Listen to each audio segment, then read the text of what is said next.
Hi friends, welcome to Nicedaykitchen. இன்றைக்கி என்ன பார்க்க போகிறோன்னு பார்த்தீங்கன்னா, பனங்கிழங்கு உருண்டை எப்படி செய்யலான்னு பார்க்கலாம். பொங்கல் வந்தாச்சு. பொங்கல் வந்தாலே முக்கியமாக நம்ம வாங்குறது பனங்கிழங்கு தான். எந்த சீசனில் எது கிடைக்குதோ உடனே நம்ம வாங்கி சாப்பிட்றணும். அதே மாதிரி இப்போ பனங்கிழங்கு ரொம்ப சீப்பாக கிடைக்குதுங்க, அதை வாங்கி சாப்பிட்லாம். பனங்கிழங்குல அவ்வளோ சத்து இருக்குது. அந்த சத்து நம்மளுக்கு யாருக்குமே தெரியறதில்ல. முக்கியமாக பார்த்தீங்கன்னா பனங்கிழங்கு குழந்தைங்க சாப்பிடவே மாட்டாங்க.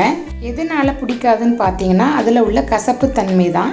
நான் செய்கிற பனங்கிழங்கு உருண்டை பார்த்தீங்கன்னா கசப்பாகவே இருக்காது. குழந்தைங்களே விரும்பி எடுத்து சாப்பிடுவாங்க. பனங்கிழங்கு இப்போ நம்ம க்ளீன் பண்ணி எடுத்துக்கலாம். மேலே உள்ள தோலெல்லாம் உரித்து எடுத்துடணும். மேலே கொண்ட மாதிரி இருக்கும், அதையும் கட் பண்ணி எடுத்துடணும். பனங்கிழங்கை எல்லாத்தையுமே க்ளீன் பண்ணி தண்ணி வச்சு நல்லா அலசி எடுத்துக்கோங்க. பனங்கிழங்கை அப்படியே போட்டால் வேகாது. பின்பக்கத்தை கொஞ்சம் கட் பண்ணிவிட்டு நம்ம குக்கரில் ஃபுல்லாக போட்டு மூழ்கிற அளவு தண்ணி ஊற்றிக்கணும். அடுத்து கொஞ்சம் மஞ்சள் தூள், அதுக்கப்புறம் பார்த்தீங்கன்னா வேக வைக்கிறதுக்கு கொஞ்சம் கல்லுப்பு போட்டுக்கலாம். நான் முதல்ல சொன்ன மாதிரி தண்ணி ஃபுல்லாமே ஊற்றி வேக வச்சாதான் நல்லா வேகும். இது சரியாக வேகலைன்னா நம்மளுக்கு வயிற்று வலி வந்துடுங்க.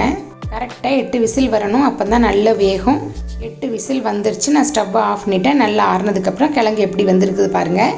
அடுத்து பனங்கிழங்கு உருண்டை எப்படி செய்யலான்னு பார்க்கலாம். அடுத்து வேக வச்ச கிழங்கு எல்லாத்தையுமே நம்ம குட்டி குட்டியாக கட் பண்ணிக்கலாம். அந்த நாரெல்லாம் எடுத்துடணும்.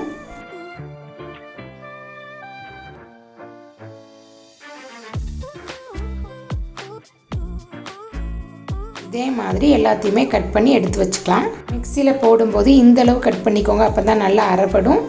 ஏற்கனவே உப்பு போட்டு வேக வச்சுருக்கோம், அதனால் கொஞ்சம் உப்பு போட்டுக்கலாம். 1/4 டீஸ்பூன் காயப்பொடி,